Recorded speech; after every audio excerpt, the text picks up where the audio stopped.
Dia tidak pernah menyentuhmu. Bangkit, Rosa duduk dan menatap Ivan dengan ekspresi bingung.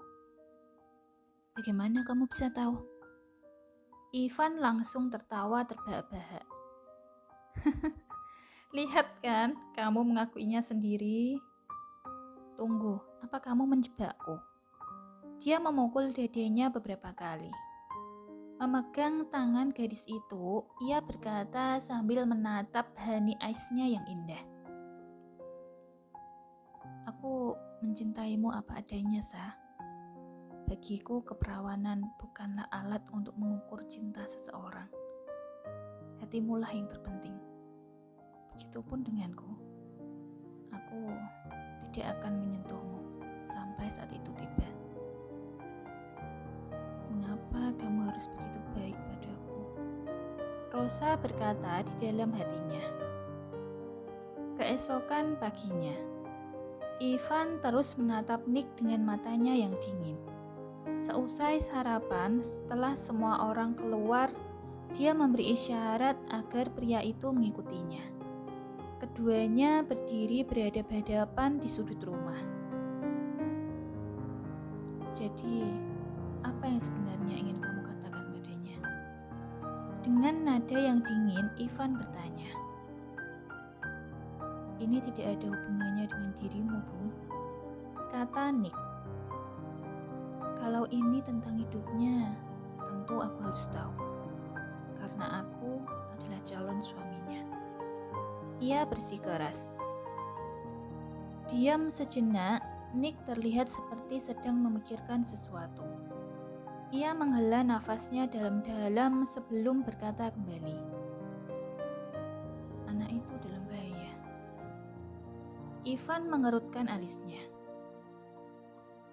Ibunya adalah istri seorang. Saat suaminya tahu wanita itu mengandung anak pria lain, dia memerintahkan orang-orangnya untuk mereka. Ken tahu siapa Rosa. Dia adalah putri kesayangan ayahku. Tidak ada seorang pun di negeri ini yang berani menyentuhnya. Itulah sebabnya mengapa mereka mempercayakan anak itu pada adikku. Tunggu, berarti Davi adalah anak di luar pernikahan. Pikir Ivan. Dia mengira anak itu sudah meninggal bersama kedua orang tuanya. Sampai beberapa hari yang lalu, salah satu dari anak buahnya melihat kalian sedang bermain di taman. Sangat mudah untuk mengenali anak itu, karena wajahnya sangat mirip dengan Ken. Selama ini, Dev dibesarkan oleh ayahku, dan dia disegel dari dunia luar. Tapi sekarang, setelah mereka mengetahuinya, kalau dia masih hidup, dia pasti akan memburunya. Aku ingin memberitahu Rosa tentang hal ini, tapi dia menolak. Itu karena kamu selalu membuatnya takut saat dia masih kecil. Yang sebenarnya terjadi bukan seperti itu, Bung. Dulu pernah ada laba-laba yang jatuh di atas kepalanya. Lalu aku membantunya mengambil laba-laba itu. Tapi dia berteriak tidak jelas. Dan lagi, apa kamu tidak pernah menyadari kalau dia selalu menarik perhatian serangga, lebah, kupu-kupu di sekitarnya? Nick menjelaskan. Oh, Ivan tercengang. Menghela nafasnya, Nick berkata kembali sambil memegang pundaknya. Tolong jaga adikku baik-baik. Jadilah perisai untuknya. Entah mengapa mendengar kata perisai ini membuat kepalanya sedikit sakit. Tapi dia berusaha menahannya. Sejujurnya sangat berat bagi Nick untuk mengatakan kata adik. Sudah sejak lama dia menyukai Rosa, bahkan jauh sebelum gadis itu bertemu dengan Ken. Ketika dia mengunjunginya di Indonesia pun, dia rela ikut masuk ke circle pertemanannya. Dengan Adit dan Gavin, meskipun pandangan mereka berbeda. Melihat bagaimana gigihnya Ivan memperjuangkan Rosa, membuatnya harus mengakui kekalahan 2 kali berturut-turut. Mereka pulang ke Indonesia setelah tahun baru. Karena masih suasana liburan, jadi hari ini Rosa mengundang teman-temannya datang ke rumah. "Hai," Ivan berkata kepada Rosa yang tengah sibuk di dapur. Adalah pemandangan yang langka melihat gadis itu memasak. Duduk di kursi bar, ia menatapnya. "Hai juga," Rosa menjawab singkat. "Apa yang sedang kamu lakukan?" ia bertanya. Cecil yang tadinya berada di dapur sengaja berjalan keluar menata piring di atas meja, agar dia tidak menjadi nyamuk pengganggu di sana. Dia sudah mengetahui semuanya karena Rosa sudah bercerita padanya. Memasak. Di depannya, gadis itu sedang mengiris daging di atas talenan. Pasti enak nih. Menopang dagunya dengan kedua tangan seperti Little Poppy, ia tersenyum sambil memandang wajah Rosa yang serius.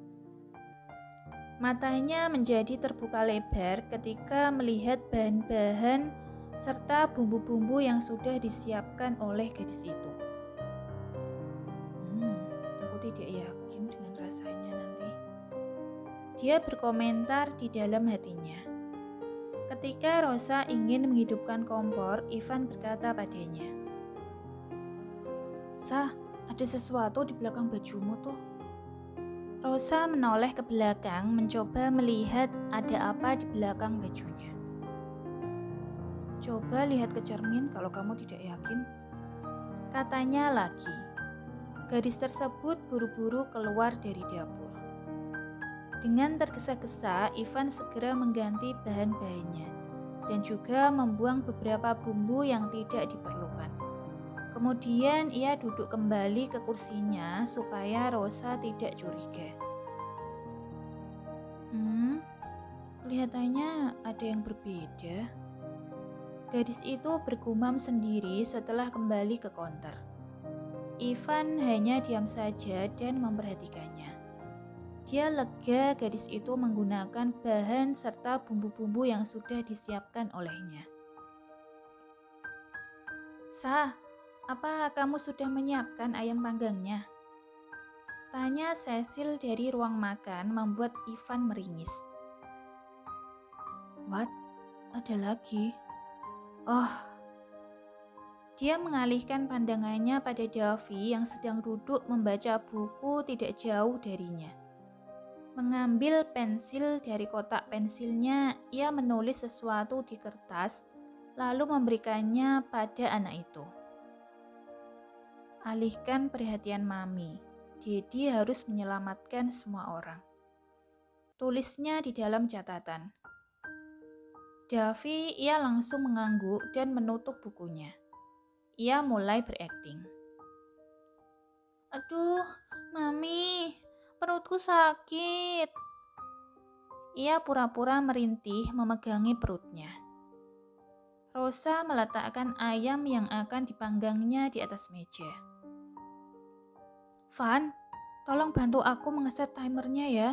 Aku harus melihat Davi dulu nih," Rosa berkata padanya sebelum dia keluar dari dapur lagi. Setelah mereka pergi, Ivan memperbaiki semua bumbunya sebelum memasukkan ayam ke oven. Dia harus belajar memasak.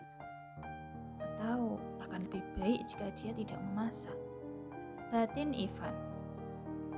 Saat semua orang berkumpul di ruang makan, mereka terkesiap dengan masakan Rosa. "Apakah Mami yang sudah membuat makan malam ini?" Adit bertanya pada Davi yang duduk di sebelahnya.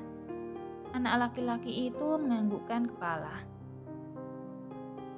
Gavin sedikit menyipitkan mata. Ia meminum air putih yang ada di depannya.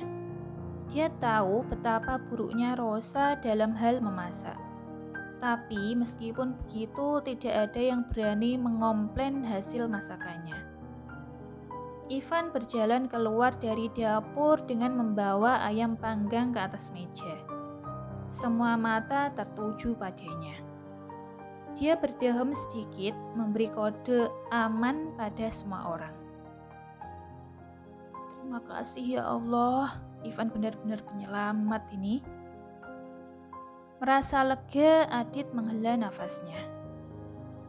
Ketika selesai makan malam, tiba-tiba terdengar suara bel berbunyi, membuat mereka mengalihkan pandangan ke arah pintu.